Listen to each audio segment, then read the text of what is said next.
Salut Internet.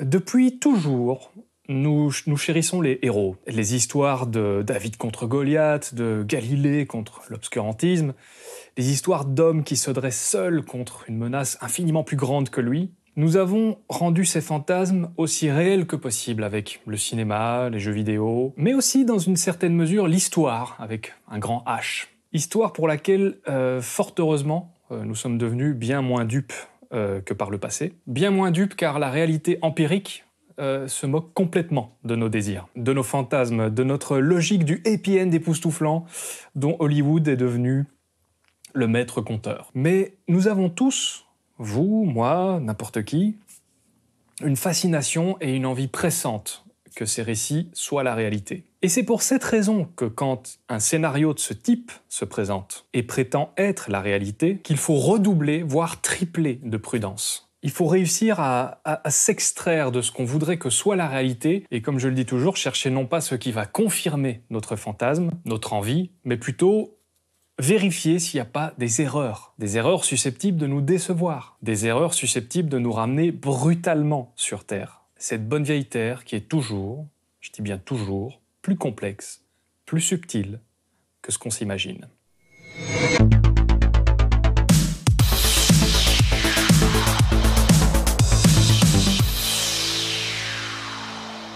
Le professeur Didier Raoult serait un de ces héros. Il serait un virologue de renommée internationale ayant trouvé un remède contre le Covid-19. Dans un récit qui le présente comme l'homme qui a osé braver la trop exigeante méthode scientifique face à l'urgence humaine, il aurait testé avec succès une combinaison de médicaments, l'hydrochloroquine et l'azithromycine, combinaison en laquelle il avait foi pour traiter la maladie causée par le Covid-19. En effet, étant un des plus grands infectiologues au monde, parmi les plus cités, ce qui s'impose à l'esprit de tous ceux qui l'écoutent est que son instinct, son expérience, son savoir et sa perspicacité a sans doute vu juste. Voilà, ça c'est l'histoire que j'entends. C'est l'histoire que vous me copiez-collez en masse. Mais moi, quand j'entends un récit qui ressemble à un scénario de film, même et voire surtout si c'est un film qui me séduit, un film qui me rassure, qui me convainc, qui me donne de l'espoir, je me pose une question toute bête. À quel point est-ce aussi fictif que le scénario d'un film ? La fameuse étude du professeur Raoult a été publiée depuis. Alors cette étude, elle a en fait été signée par 18 personnes dans la revue International Journal of Antimicrobial Agents. Et premier truc qui me surprend un petit peu, c'est que dans ces 18 personnes, on retrouve 2 éditeurs plus l'éditeur en chef de la revue en question. Alors, c'est un problème qui s'apparente à une forme de conflit d'intérêts. C'est pas très grave, mais je souligne juste le fait qu'on laisserait pas passer ça pour des sujets qui, a priori, nous plairaient beaucoup moins. Alors évidemment, moi je me dis, s'ils sont 18 à signer ce papier, avec tout le battage médiatique qu'il y a autour, ça doit être du lourd. Les pairs de Monsieur Raoult, c'est-à-dire les autres virologues, tout aussi compétents que lui, parce qu'il y en a, devraient être aussi enthousiastes que les journalistes et le public. Autrement dit, ça devrait être en fait très facile de vérifier la validité de cet article. Mais voilà, quand on vérifie ce qu'en disent les gens vraiment compétents pour en parler, c'est la douche froide.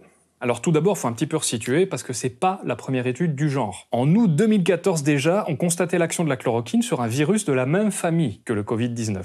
En janvier 2020, une première étude sur les souris montre que la chloroquine participe au traitement d'un autre virus de la famille des coronavirus. Un coronavirus, c'est une famille. Le 4 février, dans la autrement plus prestigieuse revue Nature, sortait un papier qui démontrait une certaine efficacité de la chloroquine sur le Covid-19. Mais in vitro seulement. C'est-à-dire pas dans un organisme vivant, pas in vivo. Et malheureusement, très souvent, ce qui marche in vitro ne fonctionne pas in vivo. Donc optimisme, mais prudence. Le 19 février, une autre étude chinoise réalisée sur une centaine de patients faisait état de résultats encourageants, une guérison supérieure au groupe contrôle. Alors je rappelle vite fait, la base d'un protocole, c'est qu'on fait 2 groupes qui sont comparables en âge, en pathologie, en sexe, etc. Et on donne le traitement à tester à l'un de ces 2 groupes, et on le compare avec le groupe qui n'a pas reçu le traitement. Et ce groupe qui n'a pas reçu le traitement, on appelle ça le groupe contrôle. Important pour la suite. La chloroquine est actuellement une des dizaines de substances à l'essai officiellement recommandées par l'OMS.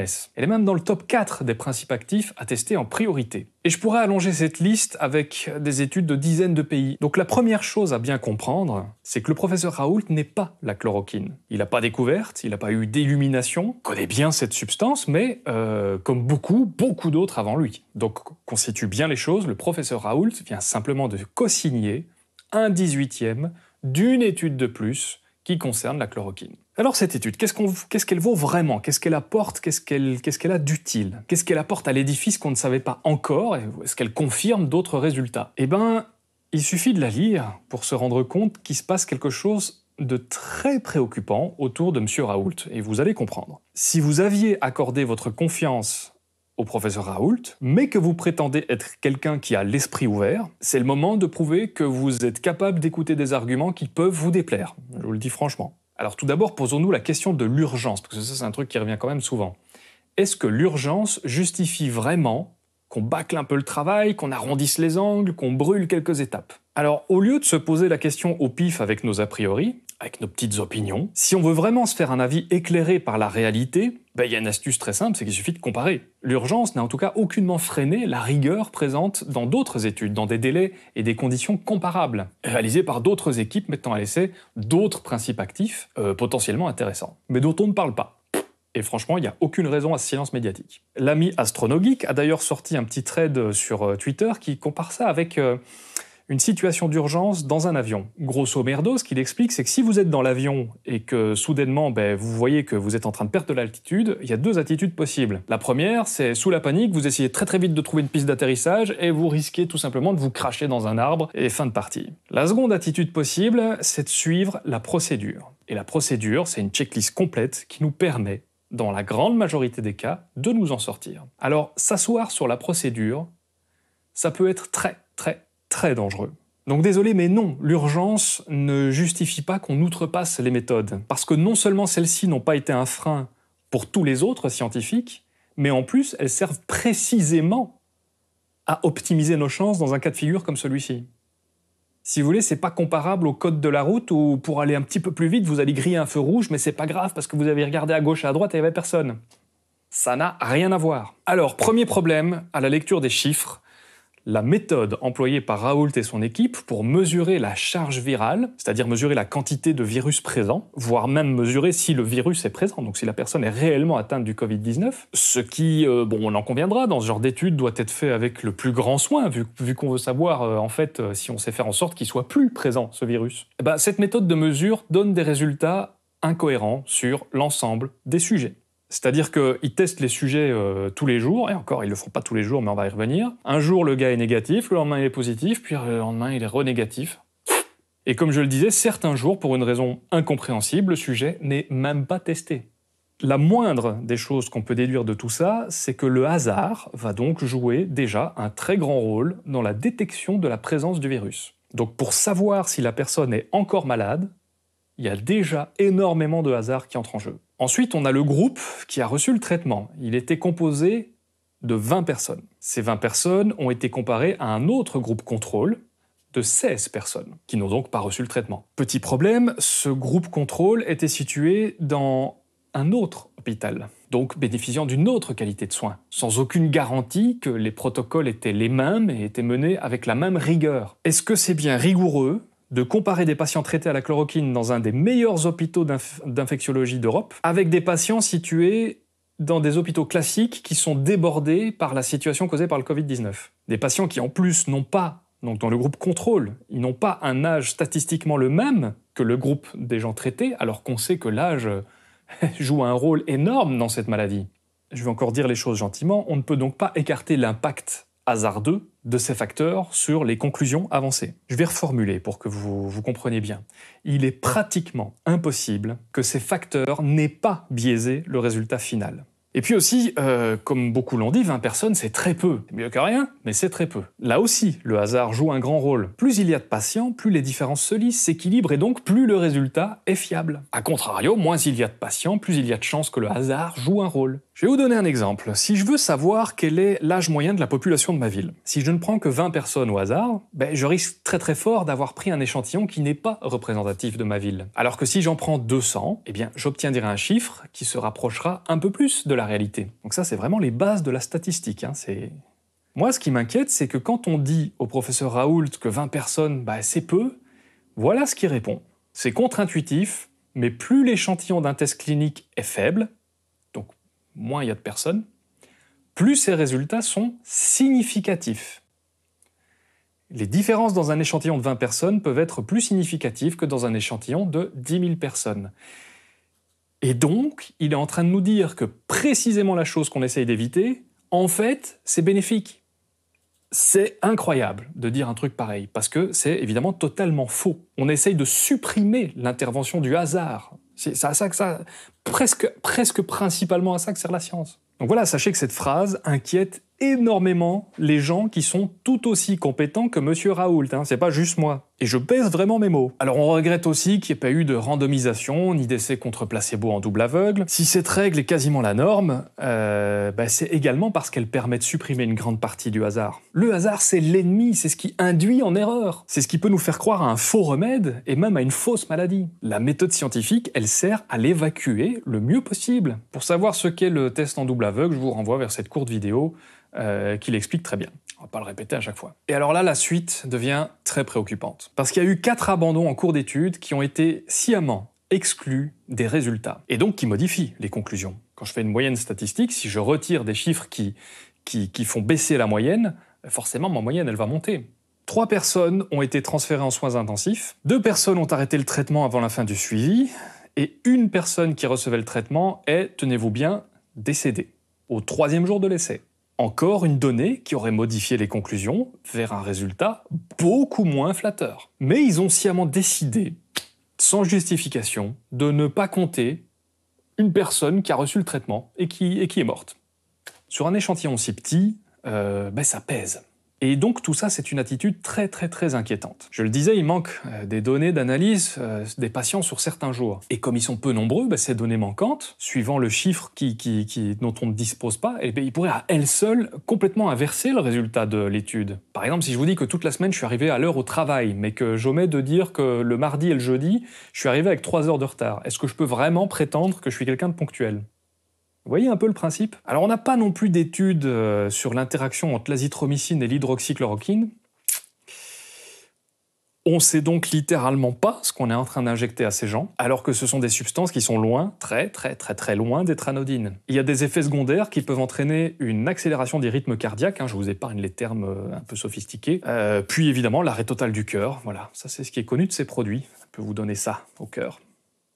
Contrairement à ce que beaucoup pensent, Raoult n'a pas administré les substances à des gens pour qui ça représentait la dernière chance. C'était donc pas systématiquement des cas désespérés. Il y a donc exactement autant de probabilités que ce soit un bien sur le long terme, que ce soit un désastre sur le long terme pour ces gens. Je vous rappelle que la réalité se contrefout de nos espoirs et de nos « il faut tenter le tout pour le tout et peut-être que ça va marcher ». La réalité, elle s'en fout. Le happy end n'est pas une loi de la physique. L'essai promettait également de renseigner sur l'efficacité du traitement sur la fièvre, sur le rythme de la respiration, la durée de l'hospitalisation et la mortalité. La publication n'en parle pas une ligne. Et la goutte d'eau qui fait un petit peu déborder le vase, c'est qu'entre les différentes versions de la publication, des données entre patients ont carrément été inversées, sans justification. Donc, des patients qui étaient notés comme non testés sont soudainement devenus des patients positifs. Tout ce que je viens de vous dire est évidemment sourcé dans la description. En résumé, nous trouvons dans cette étude des choses dérangeantes qui ont toutes un seul et unique point commun. Elles auraient pu influencer le résultat final en le rendant moins bon, moins prometteur. Je vous le dis encore autrement pour que vous compreniez bien. Quelqu'un qui aurait voulu falsifier les résultats de son étude pour la forcer à donner un avis positif sur ces substances ne s'y serait pas pris autrement. Je dis pas que c'est ce qu'ont fait les 18 signataires de ce papier, mais une chose est certaine et fait l'unanimité parmi les experts, ce papier est inutilisable. Il ne nous apprend rien du tout. Il ne fait rien avancer et il ne change rien. Enfin, pas vraiment, parce que l'emballage médiatique, dans lequel tout le monde s'est précipité, parce qu'on est tous à la recherche d'un espoir, a forcé cette nuit l'OMS à condamner fermement tous ceux qui administrent de la chloroquine en dehors des recommandations, donc principalement en dehors des essais cliniques. Je vous l'avais dit dans la précédente vidéo que l'info allait beaucoup trop vite, que de nombreuses personnes allaient vous donner de fausses informations. Et le principe d'une fausse information, c'est qu'on ne sait pas que c'est une fausse information, à moins d'avoir rigoureusement vérifié ce qui la contredit. Et non pas ce qui la confirme. Piège dans lequel vous êtes des centaines à vous être précipités, vu les kilomètres d'insultes que je reçois chaque jour. Tout ça parce que j'ai simplement osé dire qu'il fallait rester prudent au sujet de Monsieur Raoult. Mais vous avez raison sur un point, je suis pas infectiologue. Par contre, j'ai les compétences suffisantes pour comprendre ce que les infectiologues disent. Et ça fait de moi, comme de vous, quelqu'un capable de se poser une question toute simple. Pourquoi croire cet infectiologue-là et pas tous les autres qui le contredisent ? Parce que cet infectiologue-là me donne de l'espoir. L'espoir rend les choses réelles. La réalité se contrefout de nos espoirs, et je peux vous dire un truc, c'est qu'en ce moment, je sais pas vous, mais pour moi, ce qui compte, c'est surtout la réalité. Et donc c'est sur base du discours de gens bien plus compétents que moi, dont certains sont probablement aussi compétents que M. Raoult, que j'ai construit l'analyse que je viens de vous livrer. Le professeur Raoult a reçu de nombreuses distinctions. Oui, d'accord. Est-ce que ça l'immunise contre la cupidité, l'envie d'être sur le devant de la scène? Ça l'a pas fait pour Luc Montagnier, le co-découvreur du sida, qui a reçu un demi-prix Nobel et qui maintenant fait la promotion de l'homéopathie et un petit peu anti-vaccin sur les bords. Pourquoi ça le ferait pour le professeur Raoult? Depuis quand les prix décernés à des scientifiques font d'eux des gens qui disent plus la vérité que les autres? Pour quelle raison ce serait le cas? Vous avez jamais entendu parler de la course à la publication? Là, en ce moment, dans le milieu scientifique, il y a une pression à qui sera le premier à sortir une publication pour passer pour le héros. Il y a des prix Nobel à la clé. Non pas parce que je pense que c'est le cas, essayez bien de comprendre ça, mais simplement parce que l'hypothèse du grand chercheur de renommée internationale, fiable et méticuleux, soigneux dans son travail et précis dans ses arguments, cette hypothèse-là, elle ne tient vraiment pas debout à la lecture de ce papier. Donc on l'a vu, ni l'urgence de la situation, ni l'ensemble de la carrière de M. Raoult ne justifient autant d'écart à la procédure basique. Procédure dont nous avons besoin plus que jamais aujourd'hui. Ce ne sont pas des sécurités inutiles, c'est tout l'inverse. Vous avez même été nombreux à m'envoyer des articles qui vantent les mérites du professeur Raoult, des articles comme celui-ci, qui le décrivent lui et ses équipes comme des pionniers. Alors c'est peut-être vrai, mais quand on regarde qui signe l'article... Et ça, c'est un exemple parmi d'autres. Vous savez, jusqu'à hier, hier c'était le 23 mars, la page Wikipédia consacrée au professeur Raoult contenait une mise en garde que j'avais jamais vue en en-tête. Ça disait « Le ton de cet article ou de cette section est trop promotionnel ou publicitaire ». Est-ce que vous commencez à sentir un petit peu la couleur omniprésente autour de cette affaire? Emballement médiatique, ça vous met un petit peu la puce à l'oreille. Est-ce que ça vous invite à être prudent sur ce que dit M. Raoult? Je dis pas rejeter, je dis juste prudent.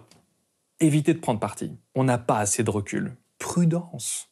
Alors qu'on s'entende bien, Raoult pourrait être un serial killer qui n'en serait pas moins capable de faire du bon travail, je dis pas ça. Mais d'une part, c'est pas le cas, c'est pas du bon travail, ce papier qu'il a sorti, c'est vraiment de la merde. Plein de gens m'ont dit, même un étudiant n'aurait pas pu sortir un truc pareil. L'étude vantée est parfaitement inutile, mais en plus, le tableau de la rockstar scientifique internationale, le sauveur de l'humanité, dépeint par les médias et de nombreux youtubeurs un peu trop à l'affût d'un espoir, il en prend un sacré coup, ce tableau, vous trouvez pas? C'était donc très simpliste, naïf même, de résumer mon propos à « Qui es-tu pour oser critiquer M. Raoult ?» Je ne suis personne, je suis mes sources. Mes sources sont des gens compétents, et j'ai appris leur méthode du mieux que je pouvais, avant de l'ouvrir, moi. Je me suis pas imaginé une seule seconde être capable, seul, d'avoir une vision lucide de cette situation depuis mon fauteuil. Et maintenant, c'est à moi de vous renvoyer votre argument. C'est tout aussi critiquable de prétendre que Raoult est un héros, quand on n'a pas la compétence pour vérifier ce qu'il dit.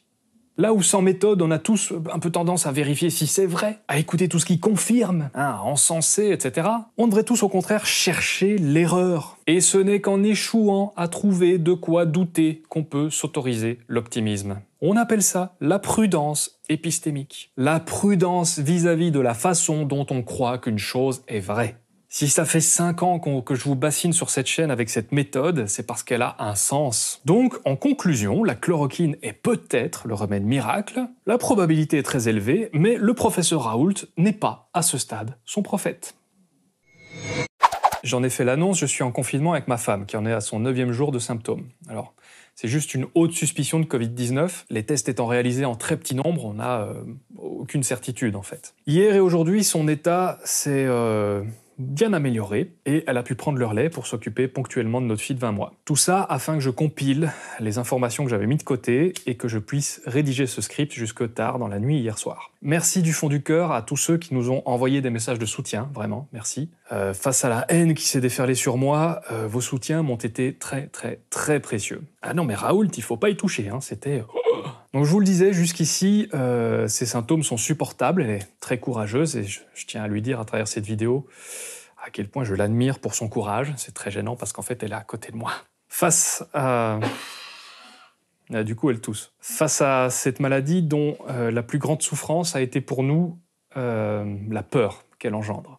L'expression « la peur au ventre » a pris beaucoup de sens ces derniers jours. J'espère que tous les idiots qui ont passé ces 3 derniers jours à m'insulter parce que j'avais osé dire qu'il fallait être prudent vis-à-vis des mots du professeur Raoult vont repenser à leurs propos et vont réfléchir à qui ils sont et surtout à qui ils voudraient être. Je vous ai collé dans la description l'addendum à la précédente vidéo. C'est pas vraiment un erratum, que j'avais publié en texte sur les réseaux sociaux il y a quelques jours, ainsi que des liens très utiles pour vérifier si une news est un fake. Pour tester vos symptômes aussi, il y a un petit formulaire qui marche pas trop mal. Pour tout savoir sur le Covid-19, il y a des résumés, etc. Allez voir, c'est une mine d'informations. Il y a absolument tout ce que moi j'utilise, enfin en tout cas, tout ce que j'utilise d'essentiel. Dans les jours qui viennent, là, maintenant, un très grand pourcentage d'entre nous va tomber malade. Nous allons également, pour beaucoup d'entre nous, perdre des proches. Ça a d'ailleurs déjà commencé pour quelques-uns de mes amis. Soyez forts, soyez prudents, restez optimistes, soyez patients vis-à-vis des informations que vous recevez. Prenez du recul et prenez soin de la méthode avec laquelle vous gobez des trucs, parce que c'est le foutoir en ce moment. Courage à tous.